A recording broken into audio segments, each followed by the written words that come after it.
Hi, wonderful humans. So this screen recording is for our Webex meeting number 3. Depending on the hour you are in human geography, that could be either April 7th or 8th for this week. A few of the things that we're going to go through is we are going to preview our quarter 4 unit, which is about technology. If you watched Mr. Anderson's video yesterday, you already got kind of a preview of what we are going to be talking about specifically with food and hunter-gatherers. We're going to continue on with that today. In addition, we're going to talk about some things that are currently happening in the news, specifically 2 things that are happening today, with the pink moon happening at 2, really till 11 o'clock tonight. And then we also have our primary elections in Wisconsin. I do not think I'm going to touch on this article, but there is an article out there that says, is it possible to never get sick? I would encourage you to go and check it out or Google something similar. There's a lot of interesting theories in the news right now about getting sick and how it happens, especially when it relates to the coronavirus. But make sure to always check your sources and double check those. And then the last thing is we're just going to look at our human geography calendar to make sure we understand what's on the agenda for tomorrow. So first thing that we're going to talk about is that transition from hunter-gatherers to today, or this idea of technology. I particularly really like this unit, just like Mr. Anderson said, he really liked this unit as well. I think hunter-gatherers are unique to our society today as well as way back when. No matter what you believe on how the earth started, all people at one time were hunter-gatherers. In this case, the idea that people either hunted for their food for wild game as well as looking for or gathering those berries and nuts. Something that is unique to this group is that they were considered an egalitarian society, which means that every single person was valued as an equal within the society. So it wasn't just that the men hunted and they were seen as the superior to the women, or for instance that the children were not valued at all. In fact, men, women, children, whoever were valued as equals within the society.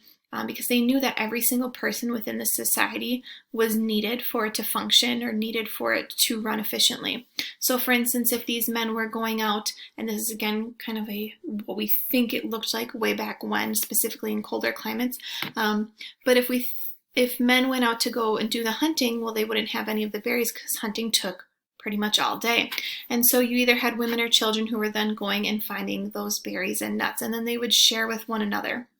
You can also see in this other picture how there's other cooking that may be going on, or repairing of shelters, so on and so forth. Again, these are things that the men and women would do either together or have assigned roles, but value each other as equals. And so that's one of the really cool things about the relationships here.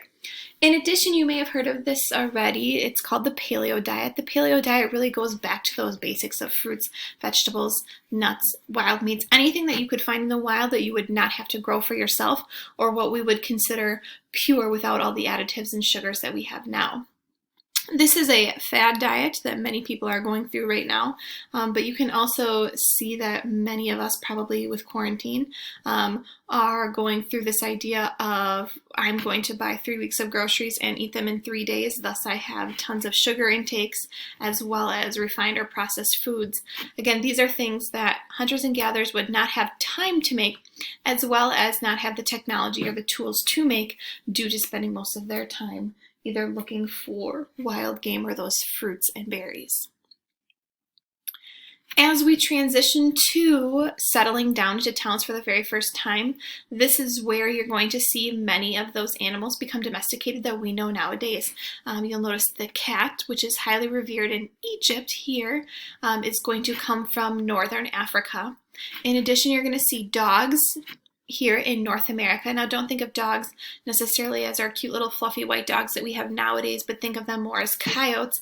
And then as we breed or as we domesticate these animals, they are going to change. Recognizing that many of the foods that we see here as traditional Wisconsin foods, things such as wheat or cows and pigs, so on and so forth, those are not going to be coming from North America. Those are going to originate in places such as Europe and Asia as well. So that's really our first topic for our video today, and what we went through in our Webex meeting was, again, previewing our unit a little bit further. What does it necessarily mean to be a hunter-gatherer? And then moving forward, what were some of these changes that are going to occur?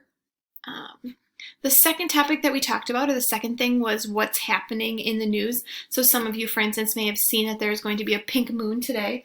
It's really going to start at 2 o'clock, which is when, or 2 p.m., that's when the moon is going to be the closest to the Earth that it will ever be in 2020.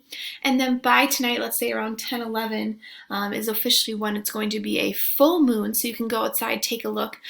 Due to the rays of the sun as well as how close the moon is, you'll see this pinkish glow to the moon. But know that that's not actually the moon's color. It's named pink moon based on a wild flower that's native to eastern North America. But again, not actually a pink moon. It's still its normal white, yellowy moon color when it is not appearing pink.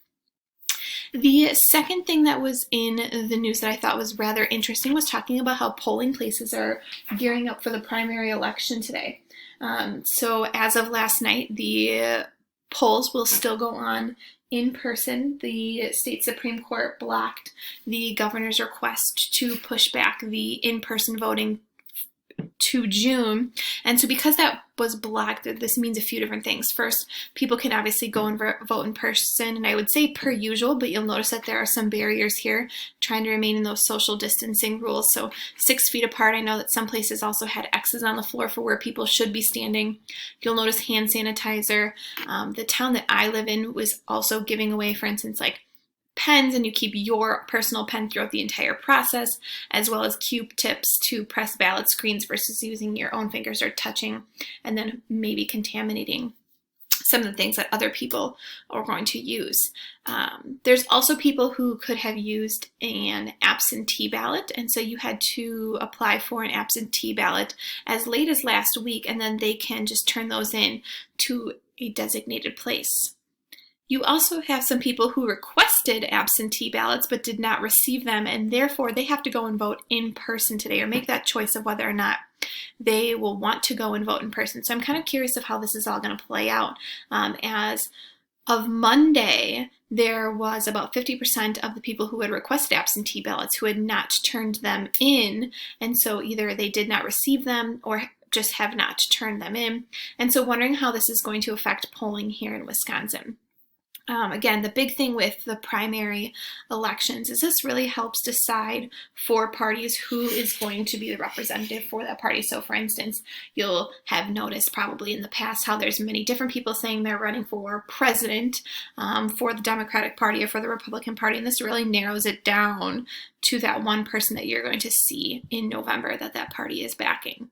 And so that's where this primary election comes in, as well as some other local elections. So I know, for instance, our local election has to do with an auditorium that is being put in the town that I am currently living in. So again, these are things to look for in the news. If you see anything else, shoot me an email. Let me know that you think would be interesting. We can always add it to our Webex for next week. If you're kind of curious, or if you've been talking at home with your parent or whoever adult you hang out with at home about the primary elections, know that you could always see who you can side with. You're going to go to this URL here. It'll ask you a series of questions such as how do you feel about gun control, so on and so forth. You'd fill out those questions, and then it would tell you, who you'd side with or the people that you would maybe vote for in that primary election. I know that some adults do this to feel a little more informed versus just going and voting for whoever they think they should, based on a certain party line. So again, this I will also put on Google Classroom for you if you're curious, but it is not a requirement. The last thing I have is our calendar that is linked here. Our calendar, remember, is also in Google Classroom and Blackboard. So if I click on our Google Calendar, it's going to pop up. Maybe didn't make our Webex for today. However, you'll notice that we are going to be writing another coronavirus journal entry for number 2 tomorrow. I think this journal entry is really cool because it's going to take somebody through, as they are reading, what you would have done over this 4-day weekend coming up. So it could potentially be that you are somebody who celebrates Easter either religiously or commercially with the Easter Bunny, Easter eggs, so on and so forth. Or it could be just somebody who you really enjoy your 4-day weekends, whether it is that you get to hang out with family or you get to relax from the craziness of life. And we know that some of these things are being canceled because of the stay-at-home order that has been put into place in Wisconsin. And so you may not be traveling, you may not be seeing family, you may not be going to church if that's how you choose to celebrate, so on and so forth. I know, for instance, my family, we usually do a huge Easter brunch as well as an Easter egg hunt, and we are not able to do those this year. In addition, it's my son's birthday, and we're not able to have a party for him. And so we're just going to celebrate my husband, myself, and my son for his birthday. So again, your journal entry, and I'll again post a video about that for tomorrow, should walk us through your experiences of this is what I would have done on my 4-day weekend, but here's now what I'm planning to do. And I think it'll be really cool to then take a look at, you know, in the future, this is your experience as you went through and how you remember going through this coronavirus pandemic. That's all I have for today. If you have any other questions, feel free to reach out to me. Otherwise, when you're done watching this video, make sure you complete the Google form that goes with it. I should have sent that to you in the email as well. And hopefully we will see each other soon. Bye.